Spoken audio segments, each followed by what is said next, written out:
Yang amat berhormat Datuk Seri Haji Muhammad Sanusi bin Mat Noor, Menteri Besar Kedah.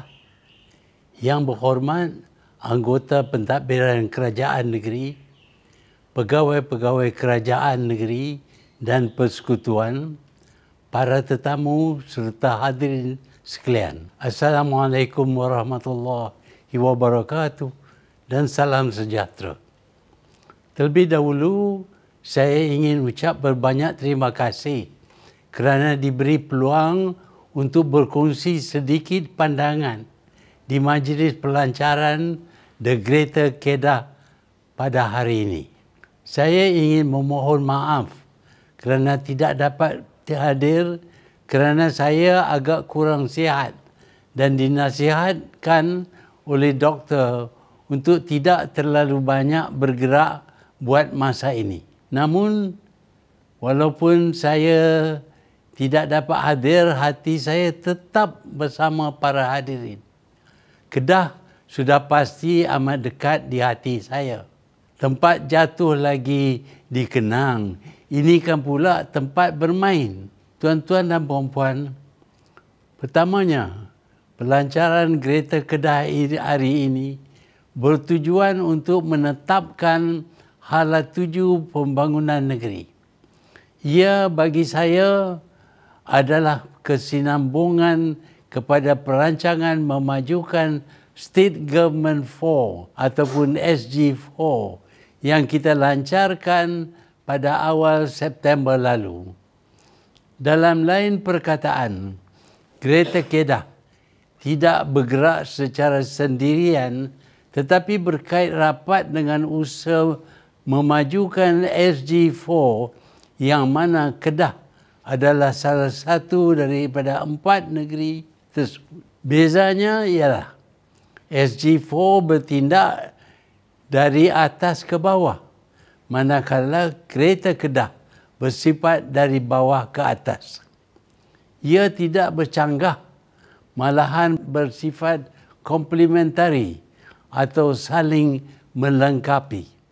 Kerana itu, usaha Greater Kedah ini perlu disokong dan diperkukuh kerana ia akan bersifat kontributif selain memastikan Kedah berjaya memajukan diri.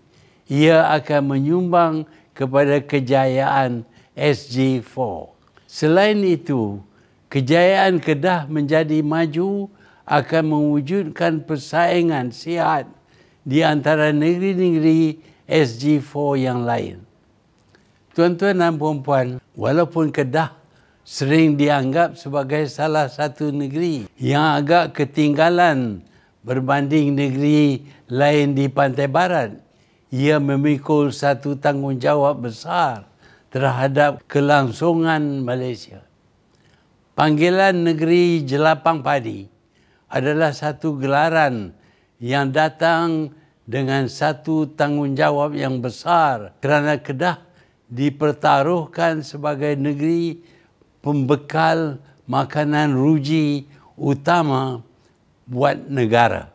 Ketika negeri-negeri lain berlumba menerokai perindustrian, Kedah perlu mempertahan pertanian, penanaman padi secara khusus, demi food security ataupun keterjaminan makanan negara. Malangnya, penanaman padi dan penghasilan beras tidak memberi pulangan ekonomi yang tinggi dan lumayan bagi petani seterusnya untuk negeri.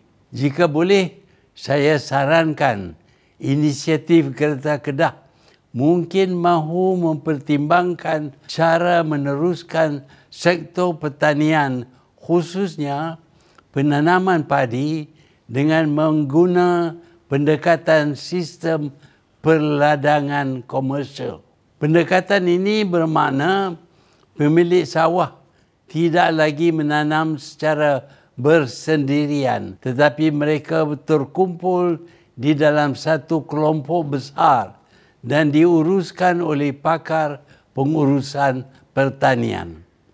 Pemilik pula akan kekal dengan pemilikan tanah yang dijadikan modal saham dalam aset padi yang didirikan. Seperti juga dengan ladang getah dan kelapa sawit, pendapatan dari ladang besar lebih besar dari sawah padi sendirian yang kecil.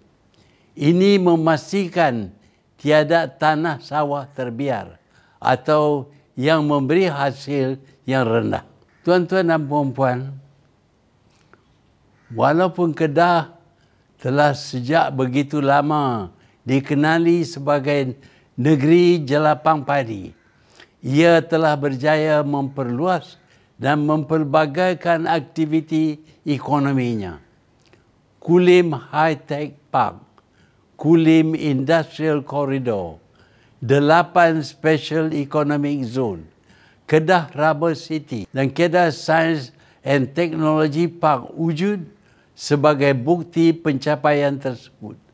Sekarang ini, Kedah didapati mempunyai Reserve Rare Earth Elements REE ataupun nadir bumi yang banyak yang menanti untuk diterokai. Yang penting sekarang ialah untuk pemimpin Kedah memastikan bahawa ia bukan setakat menjadi pengeluar bahan mentah REE, tetapi menyertai industri hiliran supaya hasil yang diperolehi berlipat ganda. Kesemua ini mempunyai keupayaan untuk menjadi pesaing bukan sahaja di rantau ini, malahan di peringkat global. Di samping itu, kita juga perlu diingatkan pencapaian Langkawi dari sebuah pulau mundur yang terkena sumpahan Mahsuri, kita tukar menjadi pusat pelancongan bertaraf antarabangsa. Ianya berlaku bukanlah semata-mata satu proses evolusi semula jadi, tetapi hasil dari perancangan teliti dan terperinci. Ini bermakna bukanlah sesuatu yang mustahil. Tidak ada sebab kenapa pantai barat lebih maju dari SG4.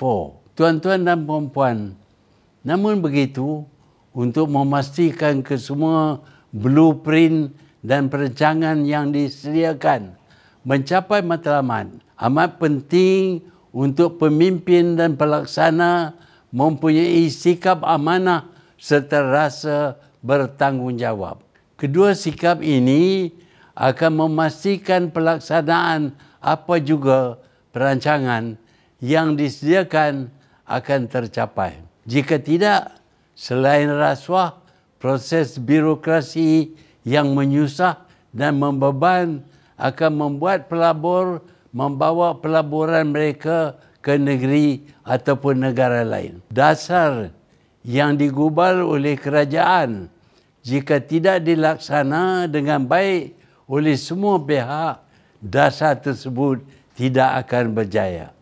Dari segi ini, penjawat awam sama ada persekutuan ataupun Kedah Civil Service perlu turut menyedari bahawa mereka juga merupakan pemegang amanah kepada usaha-usaha membangun negeri Kedah. Sikap dan peranan penjawat awam akan menentukan sama ada agenda Greater Kedah ini akan berjaya atau sebaliknya. Tuan-tuan dan puan-puan, sebelum saya akhiri ucapan ini, ingin saya diingatkan diri saya dan juga hadirin sekalian bahawa Kedah ini sebuah negeri Melayu Islam.